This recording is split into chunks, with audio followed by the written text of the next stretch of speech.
అందరికీ నమస్కారం. ఇది ఒక అద్భుతమైనటువంటి సమయం. నాకైతే ఈ సినిమాలో రాసినటువంటి పాట జన్మ ధన్యమయ్యే పాటల్లో ఒకటిగా భావిస్తాను. నేను చాలా కష్టం ఇలాంటి పాట సన్నివేశాన్ని కల్పించడం. దర్శకుడు రాసినటువంటి దాన్ని ఒప్పుకోవటం, ముందు యాక్సెప్ట్ చేయాలి. ఇలాంటి సినిమాలో పగడాలమ్మ తల్లి జాతరలో ఇటువంటి లిటరేచర్తో పాట రాసి ఆ మ్యూజిక్ చేసినటువంటి ఆ మ్యూజిక్ డైరెక్టర్, మీరందరూ మా ప్రొడక్షన్లో మా డబ్బుతో ఏమిటి ఎక్స్పెరిమెంట్స్ అనకుండా దిల్ రాజు గారు పరమాద్భుతమైనటువంటి పాట ముందుకెళ్ళండి అని ఆయన కూడా ఇటువంటి పాటకి ఈ సన్నివేశ కల్పనకి ఆయన కూడా ఆనందించటం, ఇది చాలా గొప్ప విషయం. ఈ పాట రాస్తున్నప్పుడు డైరెక్టర్ గారితో కలిసి మాట్లాడుతుంటే వేణు శ్రీరామ్ గారు, ఆయన చాలా ప్రతిభావంతుడు మాత్రమే కాదు, గొప్ప సంస్కారవంతుడు. సంస్కారం లేకుండా గొప్ప గొప్ప పాటలు రావు.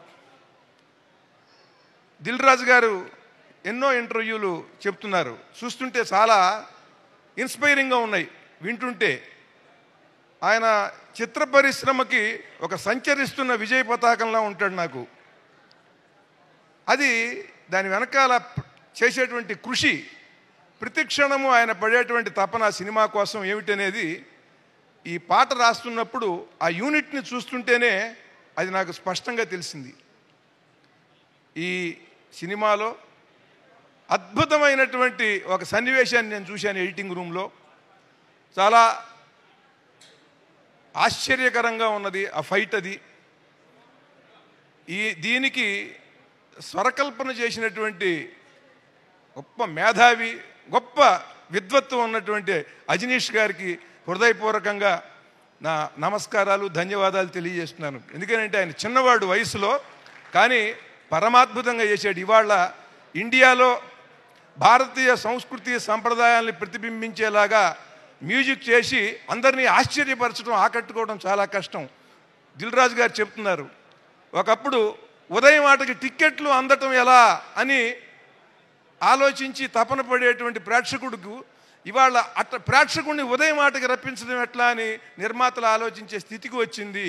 దీనికి కారణం ల్యాక్ ఆఫ్ క్రియేటివిటీ అనేటువంటిది ఆయన స్పష్టంగా చెబుతూ, కథల్లో మిగతా అనేకమైనటువంటి అంశాల్లో, పాటలు, సంగీతం, వీటన్నిటిలో కూడా పర్ఫార్మెన్సు, వీటన్నిటిలో కూడా శ్రద్ధ తీసుకోవాలి, ఆడియన్ని ఆనందపరచాలి.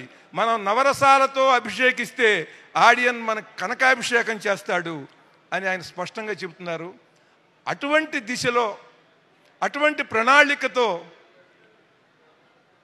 వ్యయప్రయాసలకి ఓర్చి ఈ రోజుల్లో ఇంతమంది హీరోయిన్స్, ఇంతమంది లేడీ ఆర్టిస్టులతో దాదాపు 70-75 రోజులు అడవుల్లో ఉండి ఇవాళ చేయటం అనేది వాళ్ళందరి అకుంఠిత దీక్షకి ఇది నిదర్శనం. చాలా ఈ అద్భుతమైనటువంటి ఈ సినిమాలో నేను ఈ పాట రాయటం నాకు చాలా ఆనందంగా ఉన్నది. ఈ సినిమాలోకి వస్తున్నటువంటి హీరోయిన్లు వర్ష, సప్తమి, వాళ్ళు కూడా ఇంకా సినిమాలు చేయాలి. లయ గారు తెలుగులోనే బాగా బిజీగా ఉండిపోవాలి, అమెరికా వెళ్లకుండా. అందరికీ నా హృదయపూర్వకమైనటువంటి శుభాకాంక్షలు. ముఖ్యంగా వేణు శ్రీరామ్ గారు ఈ సినిమా తర్వాత pan India director, pan India సినిమాలనే వినబడుతున్నాయి. మనం అటువంటి పాన్ ఇండియా సినిమాని ఆయన డైరెక్ట్ చేయాలి అని హృదయపూర్వకంగా కోరుకుంటున్నాను. అందరికీ ఈ సినిమా ఆనందాన్ని ఇస్తుంది. మనం ఏదైనా పని చేస్తున్నప్పుడు వర్షం కురిస్తే శుభం అనుకుంటాం, చక్కగా వర్షం కురుస్తోంది. ఇలాగే కనక వర్షం కూడా కురియాలి ఈ సినిమాకి అని కోరుకుంటున్నాను. విజయోస్తు.